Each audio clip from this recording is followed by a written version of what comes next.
Hi, I'm Marc, and welcome to the weekly Outside Views report on the politics in Africa and Arabia.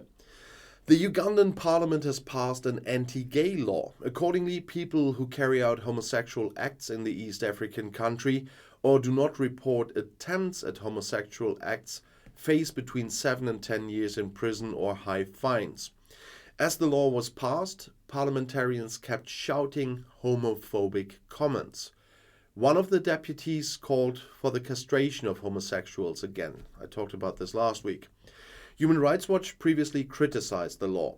The potential ramifications are far-reaching, said Oriem Nyeko, Uganda researcher at Human Rights Watch. Aside from restricting fundamental rights to privacy, freedom of expression and freedom of association, this type of criminalization of people creates a climate of fear and encourages discrimination. In 2014, the Ugandan parliament passed a similar law that would have provided for life imprisonment for convicted homosexuals.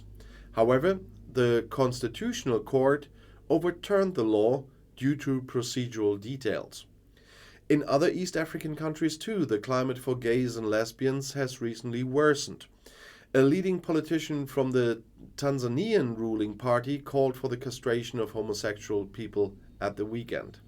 Kenya's President William Ruto said in early March that homosexuality had no place in his country.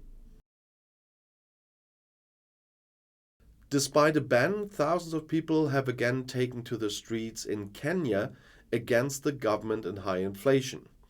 Opposition leader Raila Odinga joined the demonstrators in the west of the capital, Nairobi. He called for electoral justice and the reduction of food prices. The police used water cannons and tear gas to disperse the demonstration.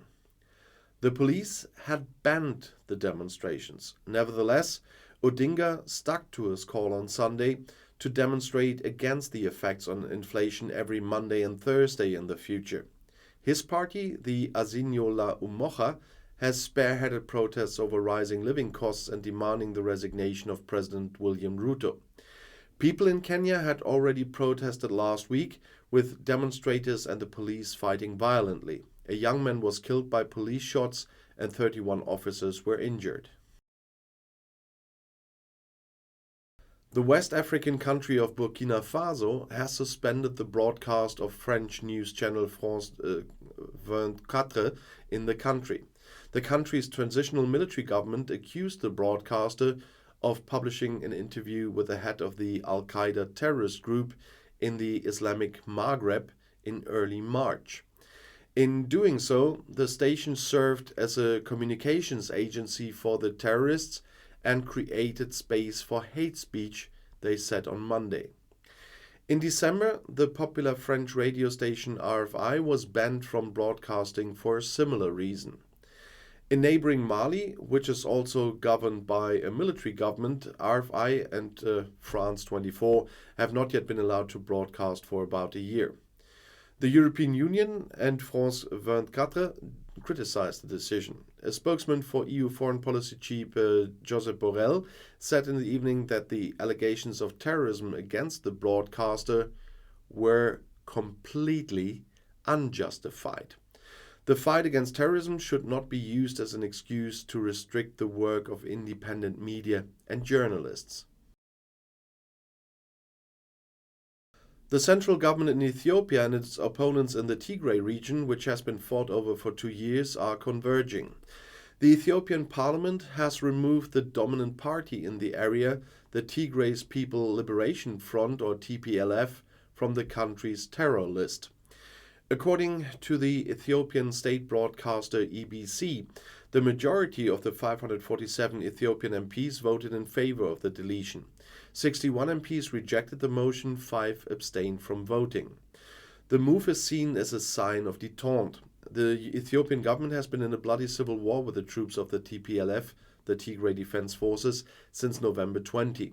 Only 2 years later, on November 2nd, 22, did both sides sign a peace agreement. The agreement ended a blockade by Tigray. According to the aid organization Oxfam, more than 33 million people in East Africa do not have enough to drink. In parts of Somalia, northern Kenya and southern Ethiopia, up to 90% of vital wells in rural areas have completely dried up, according to Oxfam calculations, marking World Water Day on Wednesday.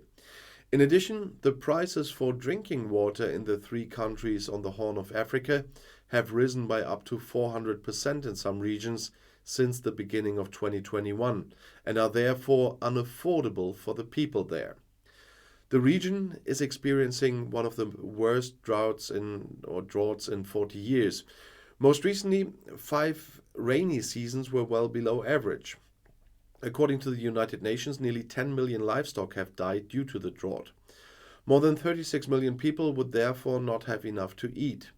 The hungriest people in the region are also the thirstiest, said Oxfam Africa Director Fatih Nzi Hassane. People are now dependent on expensive water transport or unsafe contaminated wells. This increases the risk of contracting diseases such as cholera.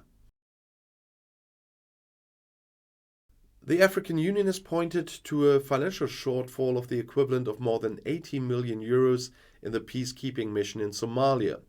This must be closed quickly, said AU Commissioner Adoye.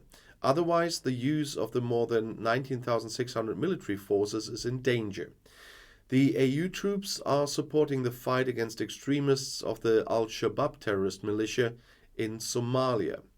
A year ago, the United Nations Security Council unanimously approved an AU transition mission for the country. The aim is for Somali forces to be able to assume full responsibility for the country's security by the end of 2024. More than a decade after severing ties in the wake of the Syrian civil war, Syria and Saudi Arabia are negotiating to resume consular services. This was reported by the Saudi state television channel Al Ikhbariyah, citing the Ministry of Foreign Affairs in Riyadh. The German press agency learned from circles in the Syrian foreign ministry that an agreement would be sought after the end of the month of Ramadan in April. The step towards diplomatic normalization would be an important political gain for Syrian President Bashar al-Assad. After 12 years of civil war in Syria, Assad is severely isolated internationally. However, the severe earthquakes of February 6th in Syria and Turkey gave him the opportunity to show himself more publicly, for example on rare trips abroad to Oman and the United Arab Emirates. Saudi Arabia, which occupies a dominant position in the Gulf, cut ties with Syria in 2012 and recalled its ambassador. The move was seen as a protest against the Syrian government's brutal actions against its own people. Riyadh was also instrumental in suspending Syria's membership in the Arab League. In the event of a rapprochement with Saudi Arabia, Syria would also come closer to returning to the Arab League. The rapprochement would be another major political shift in the region. 2 weeks ago, when I talked about this, rivals Saudi Arabia and Iran announced a resumption of bilateral relations, and their foreign ministers are due to meet soon. Alongside Russia, Iran is President Assad's most important ally in the civil war. Dozens of army pensioners have demonstrated in Lebanon against the deteriorating economic situation and the political deadlock. They gathered on Wednesday in the capital Beirut in front of the parliament building and the seat of government, as eyewitnesses reported. Security forces used tear gas to prevent protesters from entering secured areas. According to eyewitnesses, a protester and a police officer were injured. The small country on the Mediterranean has been in the worst economic crisis in its history for more than 3 years. This was exacerbated by the corona pandemic and the devastating explosion in the port of Beirut in August 2020. According to the United Nations, 3/4 of the population now live in poverty. Inflation is at 190%. The local currency is in free fall. On Tuesday alone, the Lebanese pound lost 15% of its value against the US dollar. On Wednesday, £110,000 was worth $1. On Wednesday, protesters accused the leaders of corruption and misappropriation of their savings. Rwanda's President Paul Kagame has lifted the prison sentence on Hotel Rwanda hero Paul Rusesabagina, convicted of terrorism. Rwandan government spokeswoman Yolande Makolo announced on Friday that Rusesabagina will be released from prison on Saturday, so he should be free now. In addition, 18 convicted accomplices are also to be released. Rusesabagina became a symbol of humanity during the genocide in Rwanda in 1994, particularly through the Hollywood film Hotel Rwanda. Rusesabagina took more than 1,200 Tutsi into his hotel and saved their lives. In recent years, however, some of the survivors have also criticized Rusesabagina, who profited from the genocide as a hotel manager. Rusesabagina has denied this. In August 2020, Rusesabagina, a declared opponent of long-term President and autocrat Kagame, was arrested in Rwanda's capital Kigali. A year later, he was sentenced to a long prison term for alleged terrorist activities.